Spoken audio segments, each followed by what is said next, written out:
The first to commercialize hummus in the U.S. So the family emigrated to Lebanon and started to do what they knew best, and that was to make hummus. We are the largest producer of private label hummus in the U.S.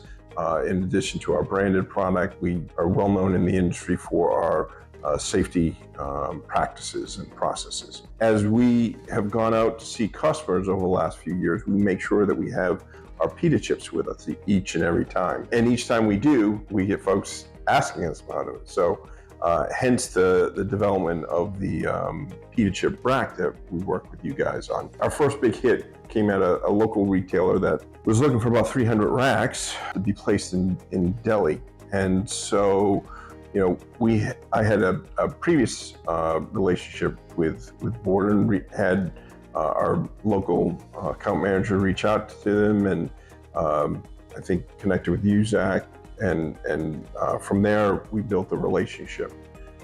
What has worked well for us is the rack on demand program that you have. So being able to get bulk pricing and have you store them so that they don't get damaged in my warehouse, they don't get lost in my warehouse, or they don't accidentally get thrown away in my warehouse, which does happen quite frequently in the industry, coming from my old jobs as well. Having you ship the right amount to us when we need them very quickly, your team's very responsive, the lines of communication are open, we're able to move very quickly and responds to customer needs in order to get these racks in the marketplace. By doing so, I had a high degree of confidence of what we ordered we'd be able to get through in the next 15 months. And so, so that really worked out well for us. Everyone's been happy with the rack that we've shown them. No one has pushed back saying that it doesn't work in our environment, which is good. So a lot of times in this industry, no news is good news, right? So no one's complaining about it, and we just get requests for more racks. And so by working with you and having this rack available, we've got a turnkey solution when folks say they need space. So a number of retailers have some dedicated space, but they don't have enough. So flex bags in the deli department where we play, there's not a lot of permanent racking. So whoever comes into play typically needs to have racking to support it. So we've got a turnkey solution now that we've partnered with you to be able to go in with confidence to be able to say, yes, we can have those racks to you in a couple weeks and shorter timeline if we need to. But whereas before we didn't have,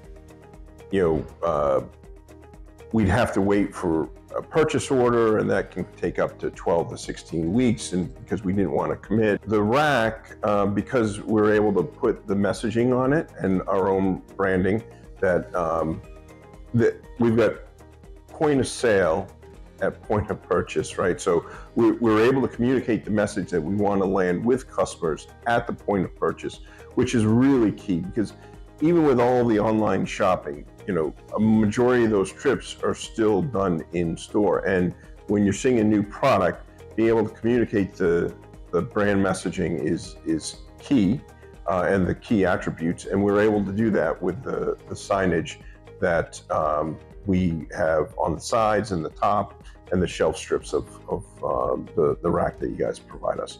So that messaging is key.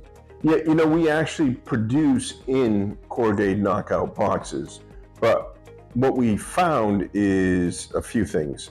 One is once the display was empty, it get tossed off the floor. And so it's not a permanent placement. The rack ensures everyday sales in that store. Two is that, regardless how good the preparations are in the thing, it always comes out a little bit sloppier than you want it to. Whereas the rack is a very consistent merchandising vehicle that we're able to day in and day out count on to work on our behalf when we're not in the store. We've got the knockout box that works great for promotions and peak sale times. but it's not an everyday placement.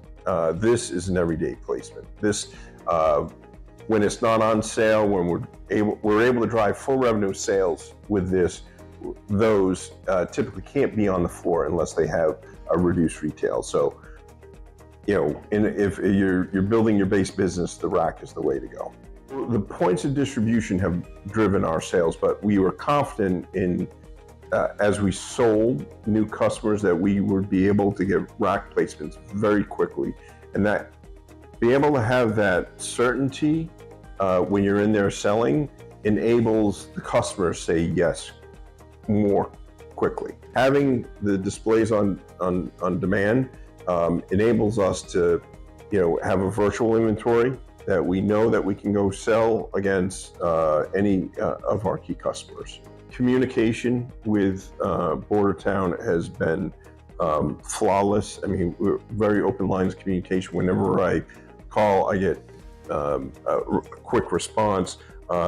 We are able to get the equipment when we want it or when we need it without any issues. The pricing was being able to get that bulk pricing, but not having to take a trailer worth of wire is very important. Overall, a very positive experience, and I'd recommend Bordertown for folks that are looking for similar displays. The accounts where we have racks, we average about 4 to 6 units per store per week per SKU. With 3 to 4 SKUs, we're adding up to a couple cases of sales per week. And customers know where to find it in the store. So versus the cardboard that might get moved around all the time, this becomes part of a planogram spot in the deli that enables us to drive that everyday base business sales that I talked about.